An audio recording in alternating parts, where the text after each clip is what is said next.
Assalomu alaykum hurmatli ko'ruvchilar. Uyg'ur axborot markazining haftalik xabarlar programmasiga xush keldinglar. Men Muhammad Izzat. Bugun seshanba. Tövəndə edəkdənlər xəbərlərimizin təfsilatı olsun. Compliance vektorunun 5. ayının 16. gündəki xəbərdə bildirilishicha, Amerika Avropa Xəterlik Ministerligi Uyg'ur majburiy əməkinin aldını olish qonunini yo'l qo'ygandan buyon cheklash tizimiga kirgizilgan shirkatlarning ko'pinchisining to'qimachilik shirkatligi ekanligi oshkorlangan.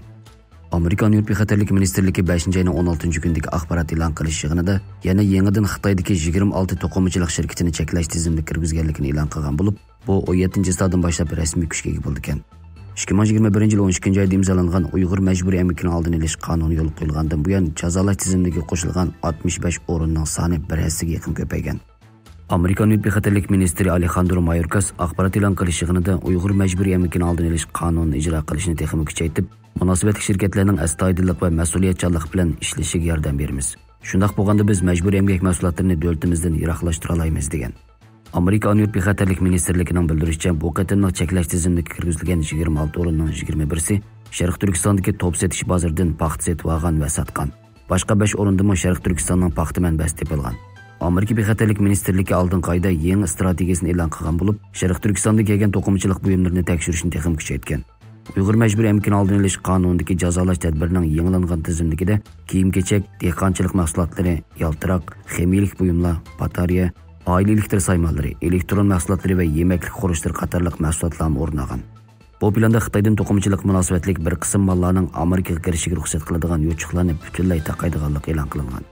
Alejandro Mayorkas yana Amerika Avropa Xəterlik Ministerligining Uyg'ur majburiy əməkini aldını olish qonuniga chetishliq to'qimachilik mahsulotlariga bo'lgan jazolash strategiyamizni davomli ijro qilib, Xitoy hukumatining Uyg'ur xalqiga eksploatatsiya qilganligi va xo'rlaganligi uchun javobgarlik tortamiz degan.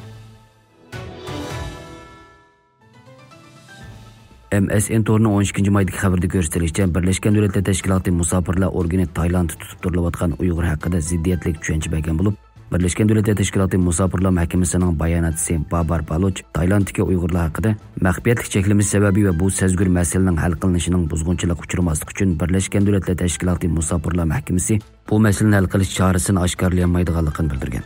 Babar Baloch Tailanddagi Uyg'urlar haqida talabimizga asosan tutqundagi Uyg'urlar haqidagi masalalarni hal qilishimiz uchun masalalarni osonlashtirish maqsadida ular bilan aloqa qilishimizga ruxsat qilinmadi. Biz Tailand doiralari bilan yaqindan suhbatlashyapmiz. Birlashgan Davlatlar Tashkiloti musofirlar mahkamasi Tailand doiralari bilan bu masalani tashabbuskorlik bilan hal qilish uchun ustida munosabatli tadbirlarni elayotdi degan. Tailandda davomlashayotgan vaziyatni pishiq bilgan bir faoliyatchining deyishicha, 43 Uyg'urning Bangkokdagi Suan Flow ko'chmanlar tutib turish markazida tutib turilayotganligini bayon qilgan.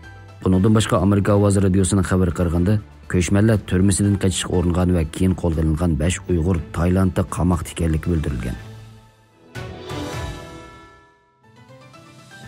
Xitoy hujjatlar to'rining 13 maydagi xabarda ko'rsatilishicha, Rose Holman sanoat instituti dotsenti Xitoy tadqiqot professori Timothy Gross apandi bir tadqiqot maqolasi e'lon qilgan bo'lib, u maqolasida Xitoy hukumatining yemeklik orqali Uyg'ur kimligini yo'q qilishga urinayotganligini alohida tilga olgan.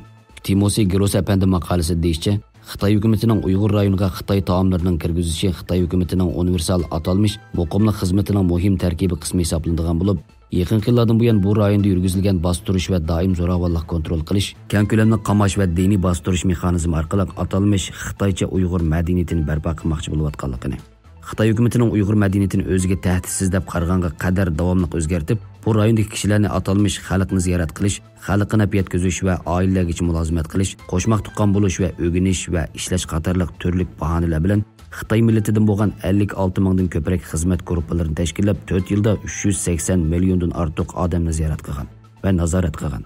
Bu hukumat xizmatchilari hukumatning ko'z qo'liga bo'lib qolmay, kishilar orasida har qanday inchik so'z harakatlardan kiyim-kechak kiyishigacha, atalmish qonunsiz diniy faoliyatlar haqidagi sezgur so'zlardan diniy e'tiqodgacha, hatto shaxsiy o'y-fikrlarga nazorat qilgan.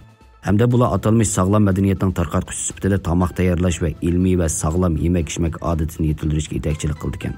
Timothy Gross apandi oxirida Xitoy hukumatining Uyg'urlarning yemak-ichmakining nachar, yakka, hatto sog'lom emasligini bahona qilib, Uyg'urlarga atalmish sog'lom va zamonaviy Xitoycha uslubda yemekliklarni tayyorlash va etish texnikasini o'rgatish orqali Uyg'urlarning milliy yemak-ichmak odati bilan farqli bo'lgan Xitoy yemeklik odatini birlashtirib, Uyg'urlarning taom madaniyatini butunlay yo'qotib, Uyg'ur yemekligi nomini atalmish Xinjiang yemekligi nomiga o'zgartib, Uyg'ur kimligini bir butun yo'qotish uchun qilayotgan ish harakatlarini va razil planlarini ro'shan yo'ritib bergan. Xabarlarimizni ko'rganingizga rahmat. Ko'rishguncha omon bo'linglar. Xayr xo'sh. Allohga emanet.